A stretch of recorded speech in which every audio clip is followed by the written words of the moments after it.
अनिल परब यांना ॲडव्हान्समध्ये शुभेच्छा देतोय तुमचा बालेकिल्ला। ठाकरेंसोबत झालेल्या भेटीदरम्यान चंद्रकांत पाटलांनी हे वक्तव्य केलं। तर भेटीनंतर बाहेर आल्यावर चंद्रकांत पाटलांनी याची सारवासारव केली। अधिवेशनासाठी ॲडव्हान्स शुभेच्छा दिल्या असं चंद्रकांत पाटील म्हणाले।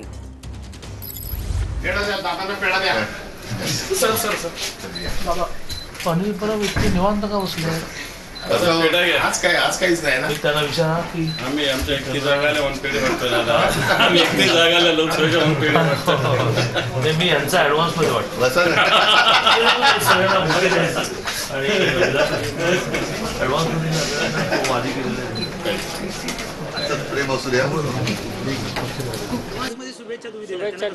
कोणाला मी त्यांना पेढा दिला आणि पेढा देण्याच्या बरोबर असं म्हटलं की अधिवेशनाच्या शुभेच्छा आपण सगळ्यांना एकमेकाला देतो ना।